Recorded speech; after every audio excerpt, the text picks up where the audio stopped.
यह कहानी एक ऐसे सीरियल किलर की है जिसने अपने समय में इतना खौफ पैदा कर दिया था कि लोग रात में घरों से बाहर निकलने से डरते थे। ये वही कहानी है जिसके कारण लोग रात में किसी व्यक्ति को कंबल में देखकर घबराकर घरों की ओर दौड़ पड़ते थे। किसी की हिम्मत नहीं होती थी कि उस कंबल वाले व्यक्ति के करीब जाए। कहानी जयपुर की है और बात 1978 की है। इसी जयपुर शहर में एक दिन अचानक एक व्यक्ति की लाश मिली। किसी ने पुलिस को सूचना दी और पुलिस ने मौके पर पहुंचकर लाश की जांच की। पोस्टमार्टम रिपोर्ट में पता चला कि मौत की वजह गर्दन की हड्डी का टूटना था। वह व्यक्ति अज्ञात था।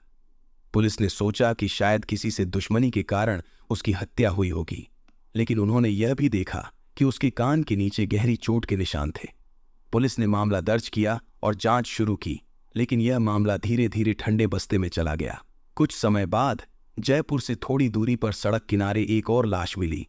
पोस्टमार्टम रिपोर्ट से फिर पता चला कि मौत की वजह गर्दन की हड्डी टूटना थी और इस बार भी कान के नीचे चोट के निशान थे। वक्त बीतता गया और राजस्थान के अन्य हिस्सों में भी इसी तरह की लाशें मिलने लगी। सभी मामलों में एक ही पैटर्न दिखाई दे रहा था, गर्दन की हड्डी टूटी हुई और कान के नीचे चोट के निशान। धीरे धीरे ऐसी लाशों की संख्या बढ़ने लगी, लेकिन चूंकि घटनाएं अलग अलग थानों और इलाकों में हो रही थीं, इसलिए उस समय की पुलिस ने इन सभी केसों को आपस में जोड़कर जांच नहीं की। तो इस तरह एक के बाद एक कत्ल होते जा रहे थे, लेकिन कोई यह नहीं सोच रहा था कि इन सभी हत्याओं के बीच कोई न कोई कड़ी जुड़ी हुई हो सकती है। न ही किसी ने इस बारे में गहराई से सोचा कि अगर इन हत्याओं के तरीके और पैटर्न पर ध्यान दिया जाए तो शायद कुछ सुराग मिल सकता है। धीरे धीरे करके 10, 12, 15, 20 लाशें मिल गईं। उस समय शायद मीडिया में क्राइम की खबरों को उतनी तवज्जो नहीं दी जाती थी, इसलिए इन लाशों का सिलसिला काफी हद तक अनदेखा रह गया। जब 10-20 लाशें मिल गईं, तो एक दिन जयपुर में बैठे एक सीनियर पुलिस अधिकारी की नजर एक छोटी सी खबर पर पड़ी। उसने देखा कि इस खबर में उल्लेख किया गया था कि इस तरह की कई और लाशें भी मिली हैं। उस अधिकारी के दिमाग में यह ख्याल आया कि शायद इन सभी हत्याओं का पैटर्न एक जैसा है। उसने अपनी टीम को इस मामले की तहकीकात में लगाया और कहा कि इन हत्याओं के पीछे की कड़ी को ढूंढना जरूरी है।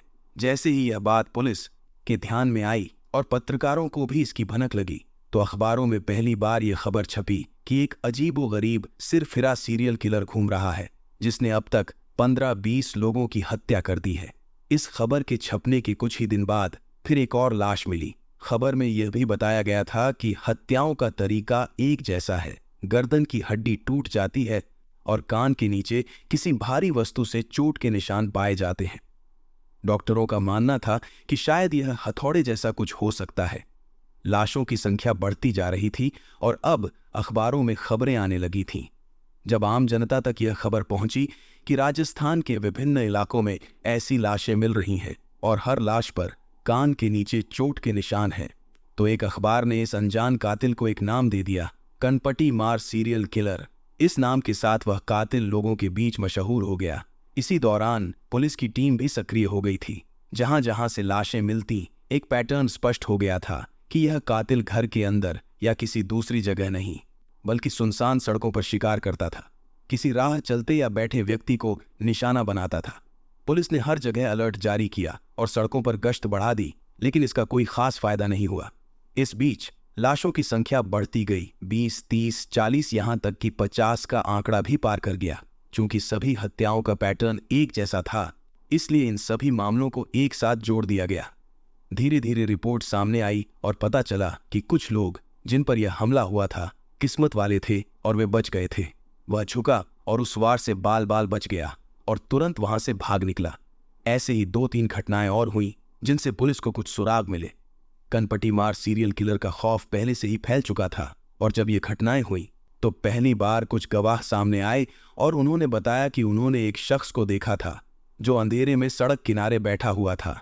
उन्होंने कहा कि वह व्यक्ति इंसान जैसा नहीं लग रहा था, क्योंकि वह पूरी तरह से कंबल में लिपटा हुआ था, जैसे उसने खुद को पूरी तरह छिपा रखा हो। देखने में ऐसा लग रहा था जैसे सड़क किनारे कोई गठरी रखी हो। इन गवाहों ने बताया कि जब वे उस कंबल के पास से गुजरे तो अचानक उसमें हरकत हुई। एक व्यक्ति खड़ा हुआ, उसके हाथ में हथौड़ा था और उसने उनके कान के नीचे वार करने की कोशिश की, लेकिन वे झुक गए और उस वार से बचकर भाग निकले।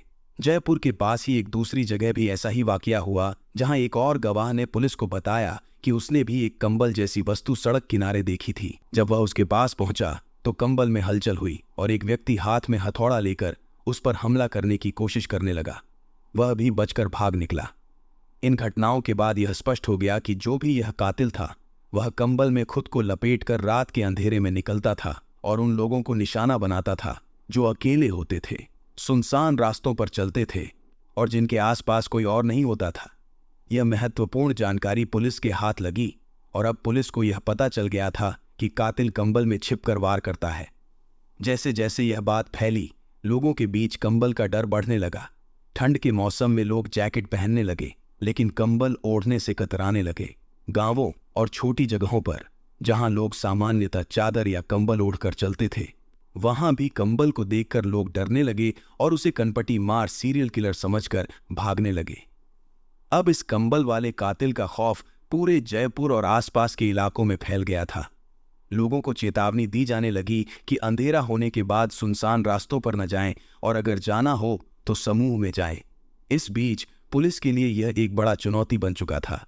पुलिस लगातार जांच कर रही थी और कुछ चश्मदीद गवाह भी मिल रहे थे, लेकिन लाशों की संख्या भी लगातार बढ़ती जा रही थी।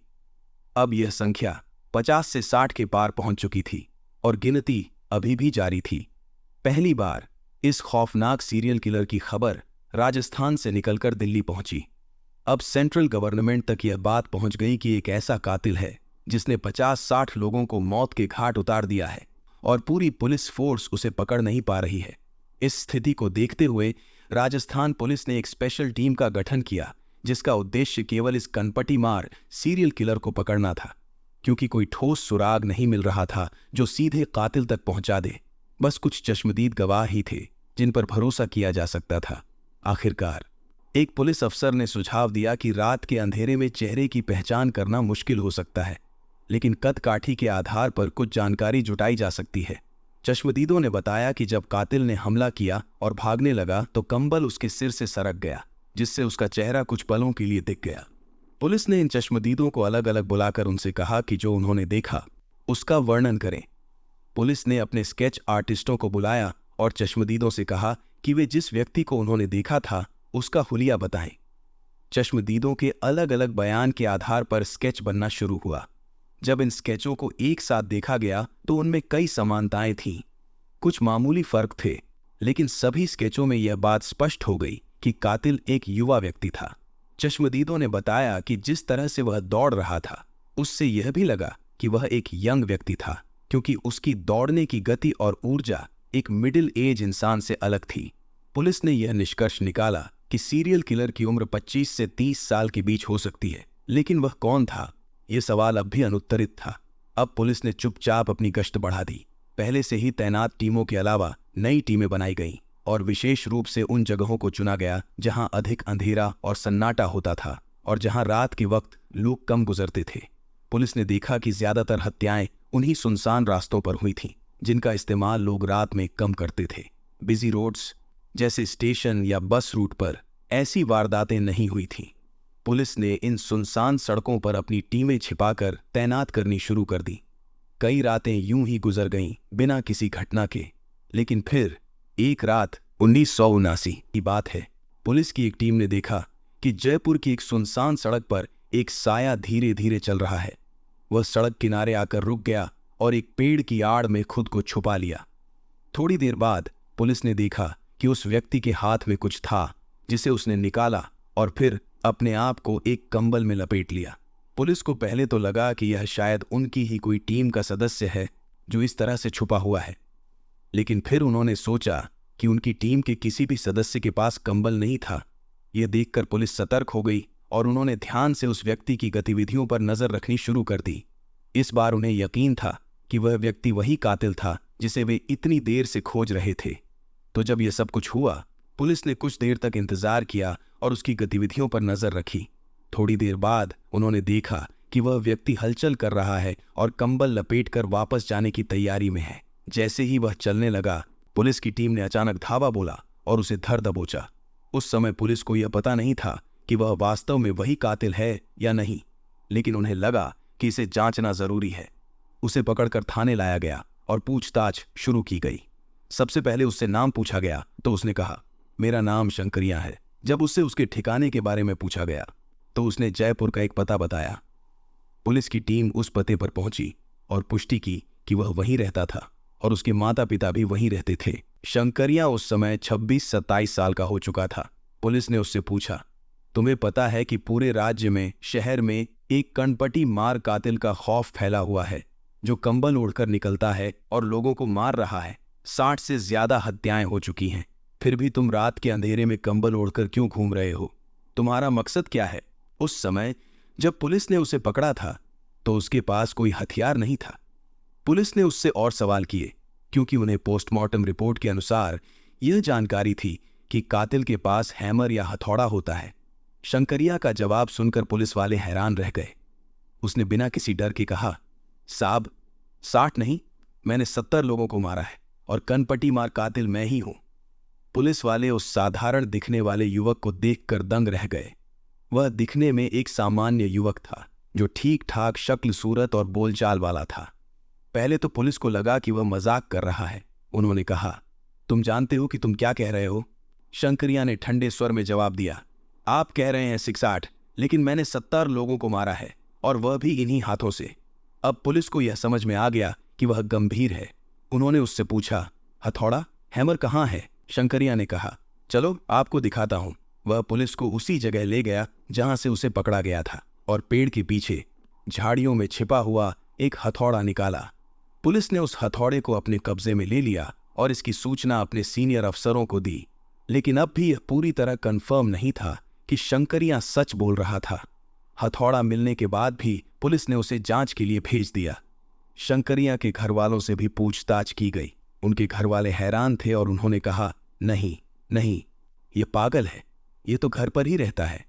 लेकिन जब उससे रूटीन की जानकारी ली गई तो पता चला कि वह अक्सर रात को घर से बाहर निकलता था।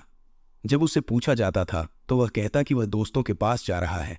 हालांकि उसके दोस्त बहुत कम थे और वे कभी उसके घर नहीं आते थे। पुलिस ने गहराई से जांच की और शंकरिया से पूरी पूछताछ की।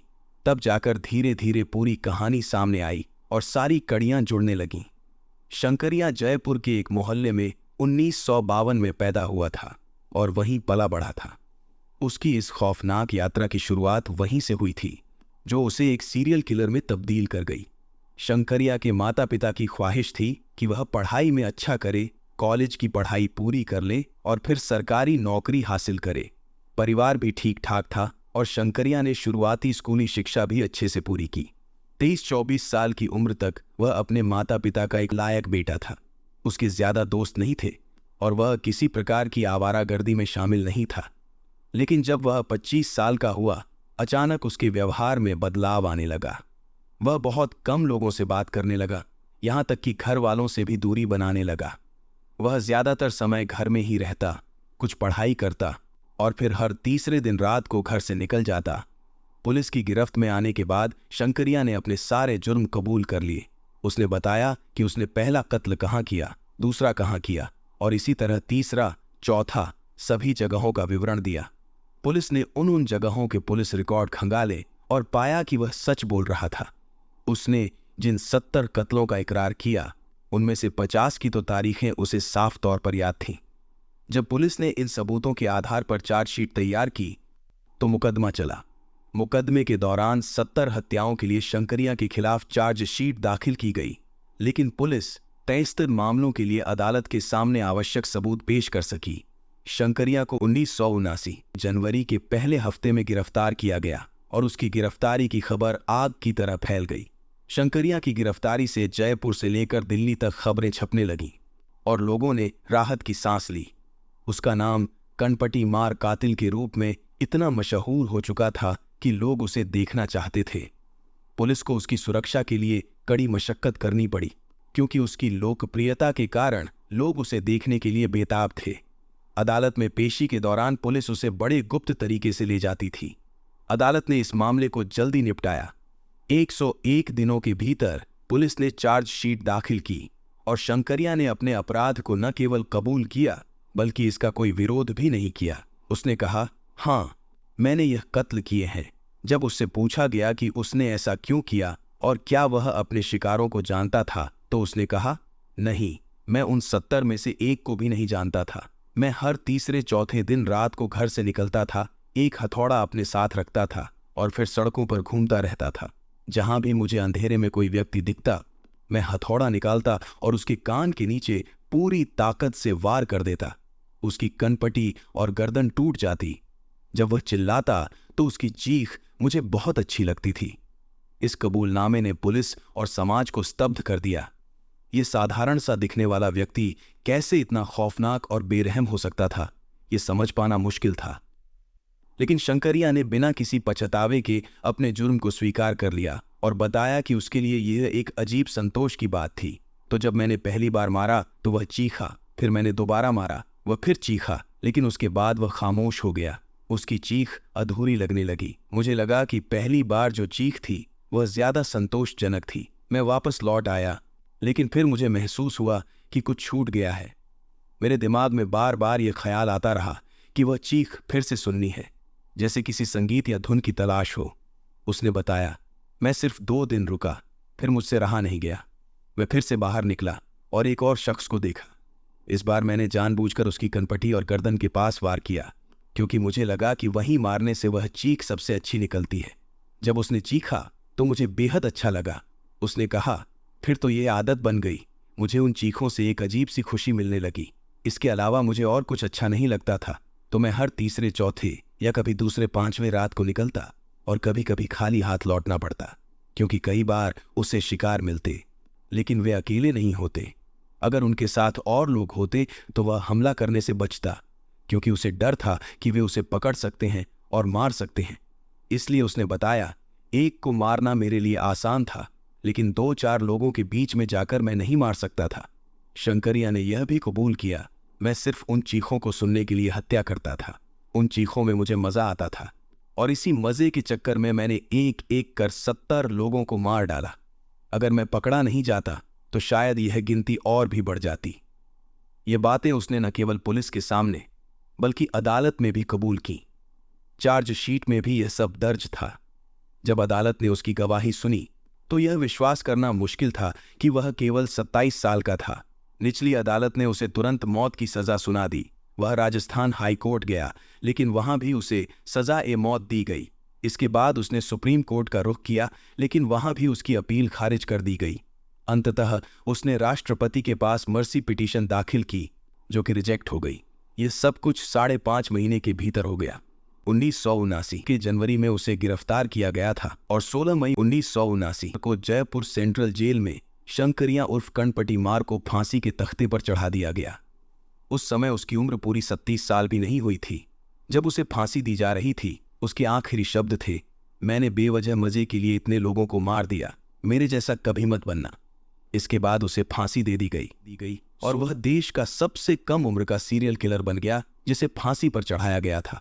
कत्ल करने के पीछे कई वजहें होती हैं, लेकिन कभी कभी ऐसी अजीबोगरीब वजहें भी होती हैं, जैसे शंकरिया के मामले में थी। तो यह थी आज की कहानी। दोस्तों, अगर आपको ये क्राइम स्टोरी पसंद आई तो जरूर लाइक करें, अपने दोस्तों के साथ शेयर करें और हमारे चैनल को सब्सक्राइब करना ना भूलें।